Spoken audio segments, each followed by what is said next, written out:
Somewhere, right now, someone got up at 5 in the morning, not because they felt inspired, not because they'd finally discovered some grand calling, but simply because there are people counting on them, and that was enough.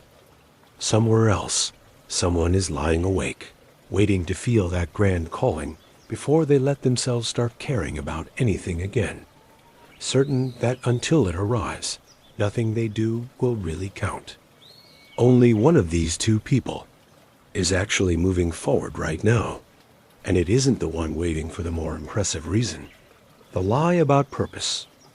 Somewhere along the way, purpose got sold as a single, dramatic discovery, a moment where everything clicks, where you finally learn the one thing you were put on earth to do, after which the rest of your life simply falls into place around that certainty.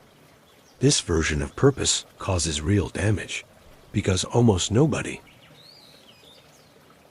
experiences it that way, and waiting for it means waiting, often indefinitely, before allowing yourself to fully engage with anything else. Picture someone in their 30s, still holding out for the singular calling they were promised existed somewhere, treating every ordinary responsibility in the meantime as a placeholder rather than something worth fully committing to. Real purpose, for the overwhelming majority of people who actually build a life around one, rarely arrives as a single, dramatic revelation. It's built slowly out of far more ordinary material than that what purpose actually is. Strip away the mystical language usually attached to this word, and what remains is something more useful and far more attainable. Purpose is simply a reason substantial enough to carry you through a day you don't particularly feel like showing up for. Picture someone getting up for a job that isn't glamorous, isn't their lifelong dream, but pays for a family that depends on them.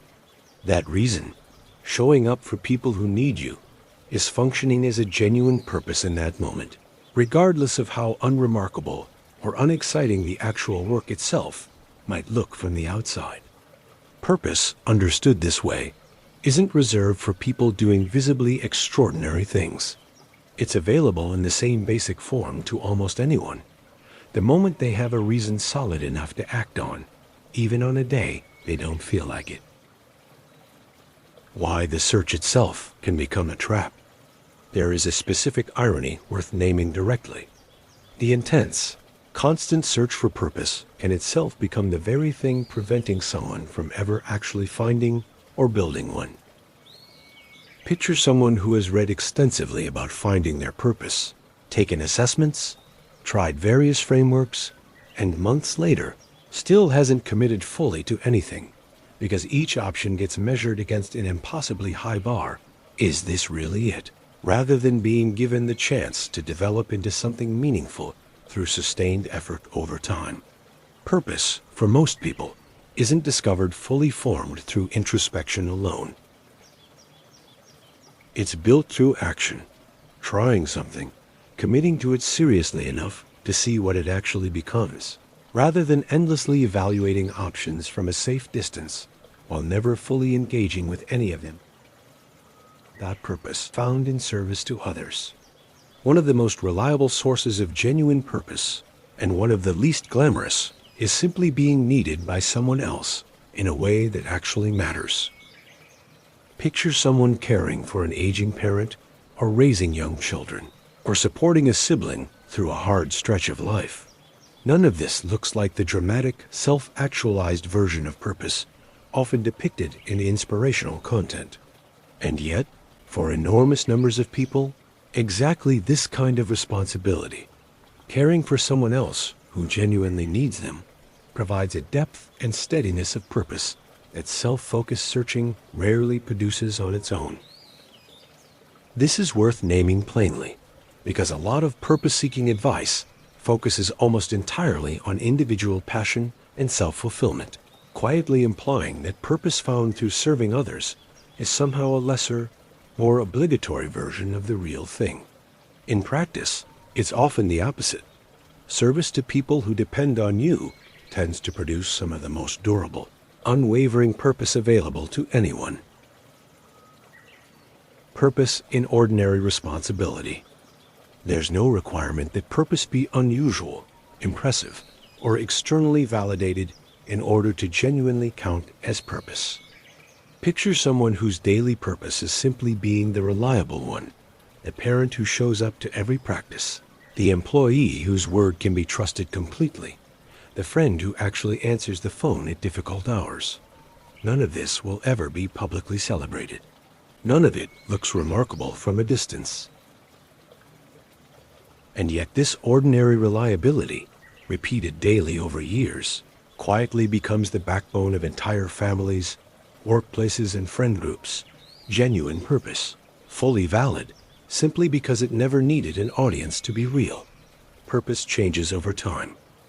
A common and unhelpful assumption is that purpose, once found, should remain fixed for an entire lifetime, as if changing direction later means the original purpose was somehow false or wasted. Picture someone who spent 15 years genuinely purposeful in raising children, whose primary sense of daily meaning was built entirely around that responsibility.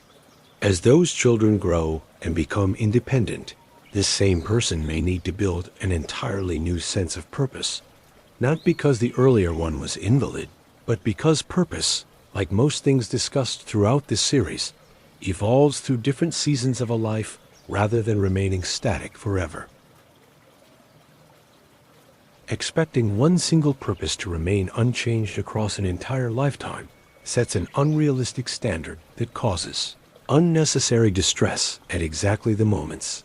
A career ending, children growing up, a role shifting, where building a new purpose is simply the next natural stage, not evidence that something has failed. Purpose found even inside suffering. One of the more counterintuitive truths about purpose is that it is sometimes found not despite hardship, but specifically inside it. A reason discovered precisely because of a difficult circumstance, rather than one that had to wait for the difficulty to end first. This is not purpose despite suffering, arriving only once the suffering ends. It's purpose found directly within it, and how the difficulty itself gets faced. Picture someone going through a genuinely difficult illness, who finds a specific kind of purpose in how they choose to face each day of it, the attitude they bring, the way they treat the people caring for them, the small acts of dignity they maintain, even inside circumstances they never would have chosen. This doesn't romanticize hardship, and nothing here suggests suffering should be sought out for its own sake. But it's worth naming honestly. Some of the deepest, most durable purpose people describe having found in their lives arrived precisely during their hardest circumstances, not only in the comfortable stretches before or after them. The danger of tying purpose only to achievement. A specific common trap worth naming directly. Building purpose entirely around external achievement, a title, a milestone, a specific outcome, rather than something more durable underneath it. Picture someone whose entire sense of purpose was built around reaching a specific professional milestone. The moment they finally achieve it, rather than feeling the lasting fulfillment they expected, they often feel a strange, unexpected emptiness, because the achievement itself, once reached, doesn't automatically replace the daily sense of direction that was, until then, generated by working toward it. Purpose tied exclusively to a finish line tends to run out exactly when that finish line is crossed. Purpose tied instead to an ongoing set of values or contributions, being useful to others, doing honest work, continuing to grow, doesn't have this same expiration problem, because there's always a next day to apply it to, regardless of what's already been achieved. Small purpose versus grand purpose. It's worth directly comparing two different scales of purpose, because most people, without realizing it, only value the larger one, while dismissing the smaller one as not really counting. Picture someone whose daily purpose is simply doing excellent, honest work at a job that will never make headlines, going home to a family that genuinely needs their presence, showing up consistently for a handful of people who matter to them. Compare this to a more dramatic, headline-worthy version of purpose: starting a movement, achieving public recognition, changing an industry. Both are legitimate. But it's worth being honest that the small, unglamorous version is available to nearly everyone, every single day, while the grand version is rare, often circumstantial, and frequently outside any individual's direct control. Building a life around the daily, achievable version of purpose tends to produce far more consistent stability than waiting indefinitely for the rarer version to eventually arrive. Purpose as contribution beyond yourself. Nearly every account of durable, long-lasting purpose shares one specific quality. It involves something beyond the self alone. However, that connection to something larger gets defined by the individual person. Picture someone whose purpose is oriented entirely around personal achievement and self-improvement, with no connection to anyone or anything beyond their own individual progress.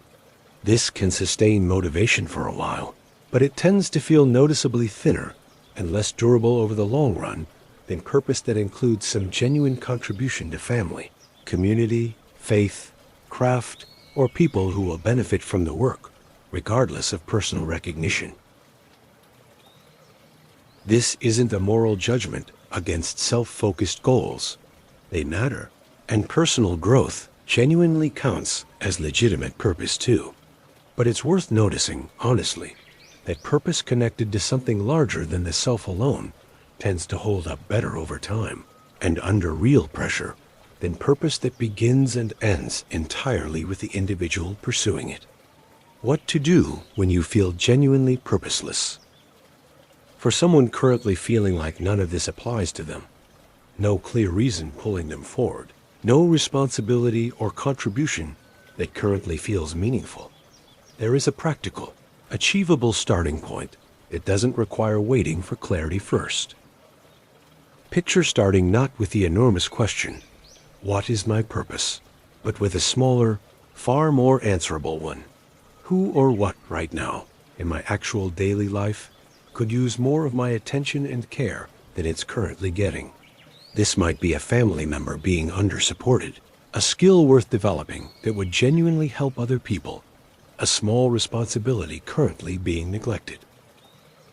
Purpose, for most people who eventually find something durable, starts this way: small, specific, and answerable immediately, rather than waiting for a grand, abstract calling to announce itself before allowing any commitment to begin. Purpose doesn't require certainty. A significant reason people delay committing to any direction is the belief that real purpose should come with total confidence attached. A feeling of absolute certainty that this is definitely the right path, with no lingering doubt at all. Picture someone who has found something that genuinely feels meaningful, caring for their family, developing real skill at a craft, contributing to something larger, and who still experiences regular doubt about whether it's really enough or whether some better, more fitting purpose exists elsewhere that they simply haven't found yet. This doubt does not disqualify what they've already built. Very few people who have built genuinely purposeful lives report total, unwavering certainty the entire way through. Purpose and doubt frequently coexist in the same person, at the same time, without one canceling out the other, and waiting for the doubt to disappear entirely before committing fully usually means waiting indefinitely. Purpose tied to values, not just outcomes. One of the more durable ways to build lasting purpose is tying it to specific values you're trying to live by, rather than only to specific outcomes you're hoping to achieve, because values remain available to act on, regardless of how any particular day or circumstance turns out. Picture someone who values honesty, reliability, and genuine care for other people. The outcome-based goal may have failed. The values-based purpose remains fully intact and fully actionable, regardless.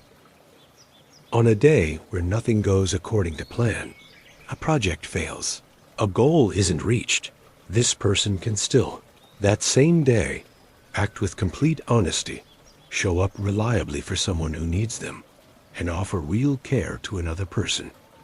This is part of why values-based purpose tends to hold up better under real adversity than outcome-based purpose alone. It doesn't require external circumstances to cooperate in order to still be lived out fully on any given day, including the hard ones. Building purpose day by day. Ultimately, purpose is rarely a single discovery that once made simply operates on its own from then on. It is something actively built and rebuilt in small daily decisions, the same way every other quality discussed throughout this series gets built. Individually, none of these daily choices feels like finding your purpose in any traumatic sense. Repeated consistently, they accumulate into exactly that. Picture someone choosing each morning to orient that day around something slightly beyond their own immediate comfort. A small act of care for someone else, a piece of honest work done well, a responsibility met, even though it would have been easier to skip. Chapter 1-5, the practice, not the moment. Like everything else explored throughout this series, purpose is never really found in a single decisive moment. It's built the same quiet way discipline, patience, forgiveness, and every other quality discussed in this series are built, through small, repeated choices that rarely feel significant on their own. The ordinary responsibility met on a day it would have been easier to skip. The small act of service to someone who genuinely needs it. The values lived out fully, regardless of how the day's outcomes actually turned out. The willingness to commit fully to something without waiting for total certainty first. None of it arrives as one grand revelation, but it accumulates quietly into a reason substantial enough to get up for again and again, long after any initial excitement about it has faded. That is the reason you get up anyway, not because it always feels extraordinary, but because you've decided it's worth showing up for regardless. Not the big, impressive version, the real one. Before you go, I'd genuinely like to know what gets you through the hard mornings. Tell me in the comments. I read every one of them.